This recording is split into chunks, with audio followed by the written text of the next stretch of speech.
नमस्कार, मैं हूं अंकुर और आप देख रहे हैं सत्यहिंदी.com। आइए एक नजर डाल लेते हैं अब तक की सुर्खियों पर। आम आदमी पार्टी ने बुधवार को दिल्ली में ऑपरेशन लोटस की जांच कराने को लेकर विधानसभा से लेकर सड़क तक मोर्चा खोल दिया। पार्टी के विधायकों ने कहा है कि इस बात की जांच होनी चाहिए कि देश भर में दूसरे दलों के विधायकों को खरीदने के लिए 6,300 करोड़ रुपए कहां से आए। पार्टी के राज्यसभा सांसद संजय सिंह ने प्रेस कॉन्फ्रेंस कर पूछा कि राज्य सरकारों को गिराने के लिए और विधायकों के खरीद के लिए हजारों करोड़ रुपए का काला धन कहां से आ रहा है। संजय सिंह ने कहा कि पेट्रोल, डीजल, दूध, दही, आटा, चावल पर टैक्स बढ़ाने के लिए बीजेपी जो दलाली खाती है उस दलाली से विधायक खरीदे जाते हैं। उन्होंने कहा कि वो पार्टी के विधायकों के साथ सीबीआई के पास जाएंगे और ऑपरेशन लोटस की जांच कराने की मांग करेंगे। वहीं इसे लेकर दिल्ली में बीजेपी के कुछ सांसदों ने बुधवार को प्रेस कॉन्फ्रेंस कर आम आदमी पार्टी के द्वारा उनके विधायकों को 20-20 करोड़ रुपए का ऑफर दिए जाने के आरोपों की जांच की मांग की है। इसके लिए दिल्ली के सभी बीजेपी सांसदों ने उपराज्यपाल विनय कुमार सक्सेना को पत्र लिखा है। दिल्ली के उपराज्यपाल वीके सक्सेना ने आज आम आदमी पार्टी के विधायकों आतिशी और सौरभ भारद्वाज पर बेहद मानहानिकारक और झूठे भ्रष्टाचार के आरोपों के लिए मुकदमा चलाने की धमकी दी। बता दें, आपने आरोप लगाया है कि सक्सेना ने 2016 की नोटबंदी के दौरान जब देश लाइनों में लगा था तब उपराज्यपाल सक्सेना खादी और ग्रामोद्योग आयोग के तत्कालीन चेयरमैन थे और वो काले धन को सफेद बनाने में लगे थे। आतिशी ने कहा कि आयोग के कैशियर संजीव कुमार और प्रदीप यादव ने बयान दिया है कि सक्सेना ने तबादले की धमकी देकर पुराने नोटों को नए नोट में बदलवाया। विधायक दुर्गेश पाठक ने आरोप लगाया कि उपराज्यपाल सक्सेना 1400 करोड़ के घोटाले में शामिल हैं। दिल्ली के मुख्यमंत्री अरविंद केजरीवाल ने आज देश के पहले वर्चुअल स्कूल की लॉन्चिंग की है। उन्होंने कहा ये स्कूल उन बच्चों के लिए हैं जो किसी वजह से स्कूल नहीं जा सकते। केजरीवाल ने कहा कि दिल्ली मॉडल वर्चुअल स्कूल में देश के किसी कोने के छात्र दाखिला ले सकते हैं। इसके लिए आवेदन की प्रक्रिया बुधवार से शुरू हो गई है। उन्होंने कहा कि आज हम Delhi board of school education के तहत भारत का पहला virtual school Delhi model virtual school की शुरुआत कर रहे हैं।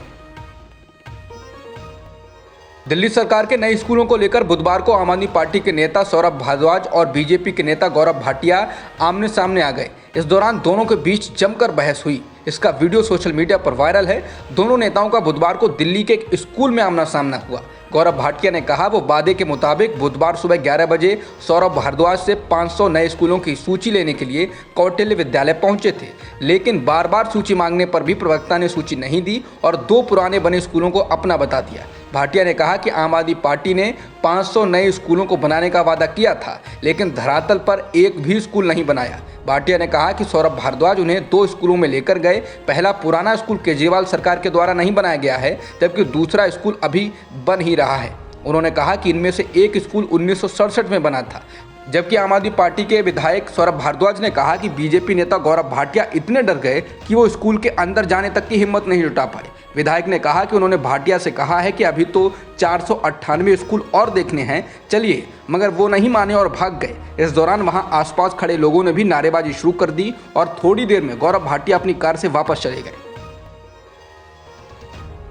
तेलंगाना के मुख्यमंत्री केसीआर यानी चंद्रशेखर राव ने 2 दिन पहले भाजपा मुक्त भारत का नारा देने के बाद बुधवार को बिहार के मुख्यमंत्री नीतीश कुमार, उप मुख्यमंत्री तेजस्वी यादव से मुलाकात की। वो राजद प्रमुख लालू प्रसाद यादव से भी मिल रहे हैं। केसीआर की इस मुलाकात को राष्ट्रीय स्तर पर 2024 के लोकसभा चुनाव के लिए बीजेपी के खिलाफ विपक्ष को एकजुट करने के सफर की शुरुआत के तौर पर देखा जा रहा है। बता दें, 9 अगस्त से पहले तेलंगाना के मुख्यमंत्री केसीआर यानी चंद्रशेखर राव के लिए मुख्यमंत्री नीतीश कुमार से किसी राजनीतिक बातचीत की उम्मीद कम ही थी, लेकिन अगस्त के आखिरी दिन वे हैदराबाद से दोपहर में पटना पहुंचे। तेलंगाना के मुख्यमंत्री केसीआर के बिहार दौरे को लेकर बीजेपी ने हमला बोला। बिहार के पूर्व उप मुख्यमंत्री और बीजेपी नेता सुशील कुमार मोदी ने विपक्षी एकता का ताज़ा कॉमेडी शो इसको बताया है। सुशील मोदी ने कहा है कि केसीआर नीतीश मुलाकात विपक्षी एकता का ताज़ा कॉमेडी शो है। उन्होंने टीआरएस को भी आरजेडी की तरह भ्रष्टाचार में डूबी परिवारवादी पार्टी बताया और कहा कि केसीआर तेलंगाना में जनाधार खो चुके हैं। सुशील मोदी ने एक के बाद एक ट्वीट कर कहा, ये लोग भ्रष्ट और परिवारवादी दलों को साथ लेकर प्रधानमंत्री मोदी को पराजित करने का सपना देख रहे हैं, लेकिन विपक्षी एकता मेढक तौलने जैसा हो गया है। विपक्ष का हर नेता खुद को पीएम मटेरियल मान रहा है, जबकि कांग्रेस राहुल गांधी पर कोई समझौता करने को तैयार नहीं। उन्होंने कहा कि विपक्षी मुख्यमंत्रियों का मेलजोल दरअसल भाजपा के बढ़ते जनाधार और प्रधानमंत्री मोदी की अपार लोकप्रियता से डरे सहमे लोगों की हताशा का परिणाम है।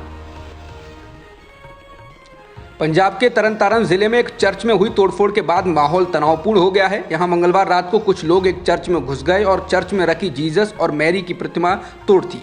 उन्होंने चर्च के परिसर में खड़ी पादरी की कार को भी आग के हवाले कर दिया। पादरी की कार का जलते हुए वीडियो सामने आया है। बता दें कि पंजाब में सिख संगठनों के द्वारा ईसाई धर्म का प्रचार करने वालों पर कई बार सिखों का जबरन धर्मांतरण करने का आरोप लगाया जा चुका है।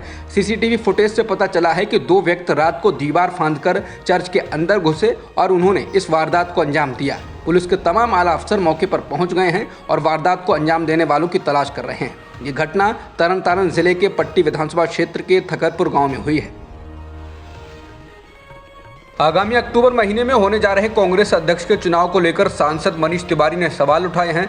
तिवारी ने कांग्रेस के चुनाव प्राधिकरण के अध्यक्ष मधुसूदन मिस्त्री को ट्विटर पर टैग कर पूछा है कि जब मतदाता सूची सार्वजनिक नहीं की गई है तो स्वतंत्र और निष्पक्ष चुनाव कैसे हो सकते हैं। तिवारी ने कहा कि निष्पक्ष चुनाव के लिए सारे मतदाताओं के नाम और पते भारतीय राष्ट्रीय कांग्रेस की वेबसाइट पर पारदर्शी ढंग से प्रकाशित किए जाने चाहिए। बता दें, इससे पहले केरल से कांग्रेस के सांसद शशि थरूर ने कहा था कि कांग्रेस अध्यक्ष का चुनाव स्वतंत्र और निष्पक्ष होना चाहिए। राजनीतिक गलियारों में ऐसी खबरें हैं कि शशि थरूर कांग्रेस में असंतुष्ट नेताओं के गुट G23 की ओर से अध्यक्ष के चुनाव में उम्मीदवार भी हो सकते हैं। अमेरिका ने चिनूक हेलीकॉप्टर की पूरी फ्लीट का ऑपरेशन रोक दिया है। इस फ्लीट में 400 हेलीकॉप्टर हैं। इसके इंजनों में लगातार आग लग रही थी, इसलिए यह कदम उठाया गया है। अमेरिका ने जब वियतनाम से युद्ध लड़ा और इराक पर चढ़ाई की तो इन्हीं चिनूक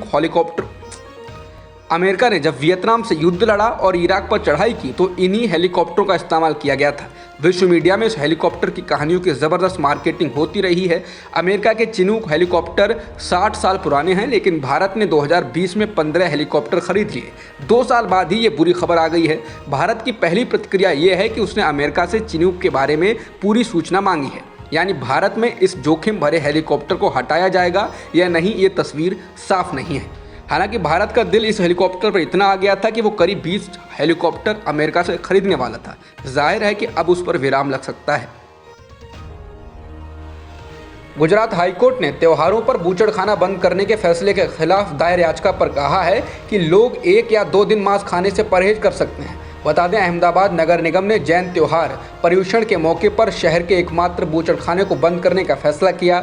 नगर निगम ने शहर के एकमात्र बूचड़खाने को 24 से 31 अगस्त और 4 से 9 सितंबर के बीच त्योहारों के कारण बंद रखने का आदेश दिया था। इसी के खिलाफ बीते सोमवार 29 अगस्त को गुजरात की कुल हिंद जमियत अल कुरैश एक्शन कमेटी ने हाईकोर्ट में याचिका दायर की। वहीं याचिकाकर्ताओं ने हाईकोर्ट को बताया कि नगर निगम का आदेश लोगों के भोजन के मूल अधिकार को रोक देता है। जस्टिस संदीप भट्ट ने जवाब दिया, आप खुद को 1-2 दिन के लिए मांस खाने से रोक सकते हैं। अपनी घरेलू सहायिका से बेहद अमानवीय व्यवहार करने वाली बीजेपी नेता सीमा पात्रा को पुलिस ने गिरफ्तार कर लिया है। सीमा पात्रा के द्वारा आदिवासी समुदाय की घरेलू सहायिका के साथ हैवानियत किए जाने का मामला सामने आते ही बीजेपी ने उन्हें पार्टी से निलंबित कर दिया था। बीजेपी नेता के द्वारा हैवानियत किए जाने का एक वीडियो भी सामने आया था। सीमा पात्रा रिटायर्ड IAS अफसर की पत्नी है, जबकि पीड़िता का नाम सुनीता खाका है। बीजेपी नेता पर आरोप है कि उन्होंने आदिवासी महिला को 6 साल तक कैद रखा, जीभ से फर्श साफ करने और पेशाब चाटने को मजबूर किया, रॉड से दांत तोड़ दिए और गर्म तवे से उसके शरीर को जला दिया। अमानवीयता की शिकार हुई आदिवासी महिला को रांची पुलिस ने छुड़ाया था। 29 वर्षीय यह महिला अस्पताल में भर्ती है। महिला ने आरोप लगाया है कि सीमा पात्रा उन्हें गर्म तवे से जलाती और नियमित रूप से उनकी पिटाई करती थी। अब तक की खबरों में इतना ही। बाकी खबरों के लिए बने रहिए सत्यहिंदी.com के साथ।